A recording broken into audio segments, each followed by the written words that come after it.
Hello, my name is Jim Murphy, Program Manager here at Skycore on the Lark Router team. In this video, we're going to go through an overview of the Lark Router.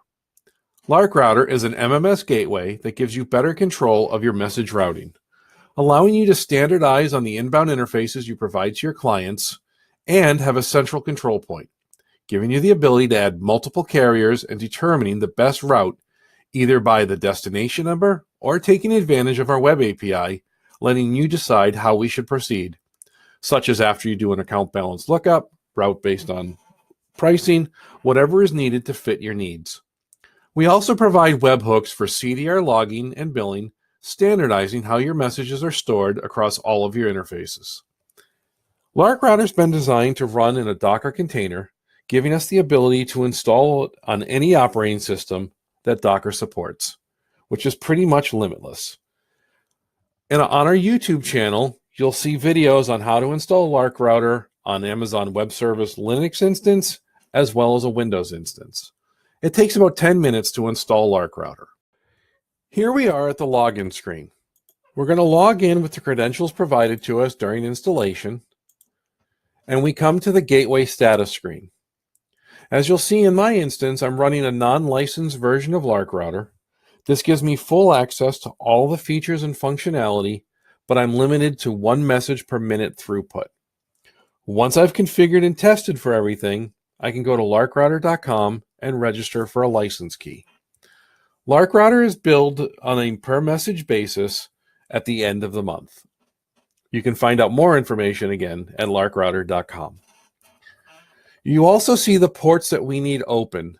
These are the ports that have been configured in the Lark Router. The orange question mark means they're configured, but we haven't sent anything through yet, so we're not sure if the ports are open. But it's a good idea to verify with your IT team to make sure that these ports are accessible. You'll also see the carrier connections, the VASP connections, and the SMSC connections. The VASP connections we like to look at as the ports that come into the system for your value-added service providers. And carrier connections are the ports that go out of our system to the carriers. There are several features to the Lark Router that I'd like to go over. First is the VASP spines. This is the connections into the Lark Router from the service providers. We allow you to configure each of the VASP spines individually, where you can set things such as the MMS URL, the URL that you provide to the VASP to get the delivery notifications.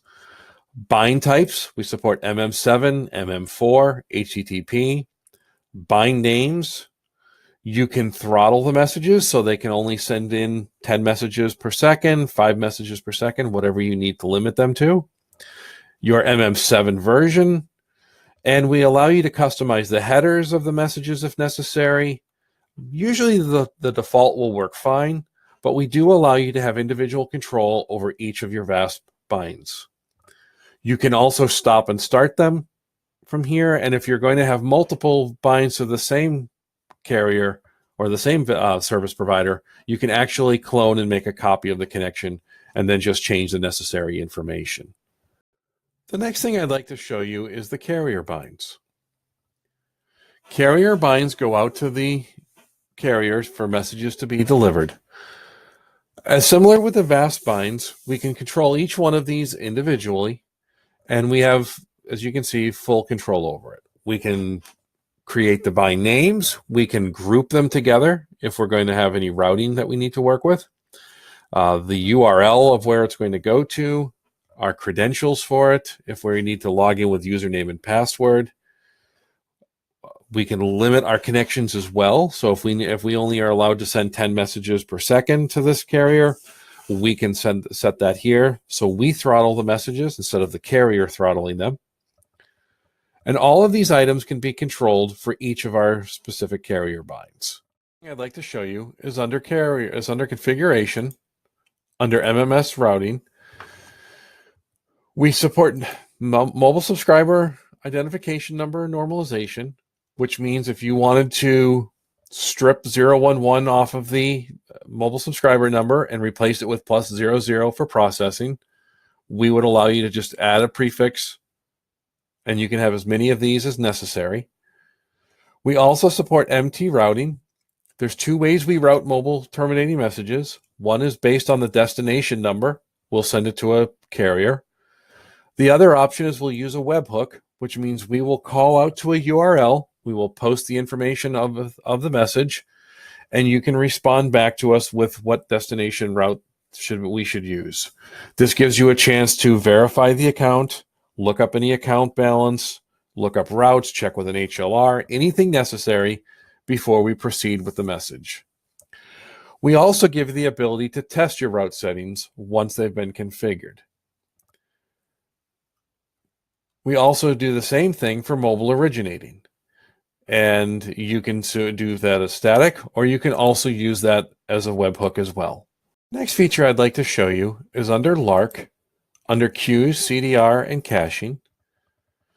This is where we log our CDRs and control how they're configured. We can determine how long we're going to store the CDRs for. We can call up an external API and provide you with the CDR information for your own storage if you want to store them in a central web server to access for billing or for customer information. We do provide the CDR spec for you in our larkrouter.com documentation. We also have an external billing API that we'll call, and this is after the message has been delivered. We will call up a different API to let you know in order to bill for the messages. I'd like to also show you what we provide for analytical data. If you click on Live View and we go to the carrier binds, you can see the messages being sent from each of the carrier binds. This gives you a chance to see what the traffic looks like, who's your busiest carriers, what's your busiest time of day, so you can take any necessary action. We also provide that same information for your value-added service providers, as well as your connections to your SMSCs. We also show you what's inside your queues. You can click on your MMS queue and see what messages are waiting to be delivered. We also separate this for the MM1 queue, which is the messages if they're being delivered directly to a handset. We have CDRs inside the Lark router, and if you go for a wider range here, I can see some of the messages that have been sent. I can click on them, and it'll tell me what kind of message it was, when it was supposed to expire, whether or not it was delivered. The last thing I wanted to show you is our ability to send a test MT MMS message.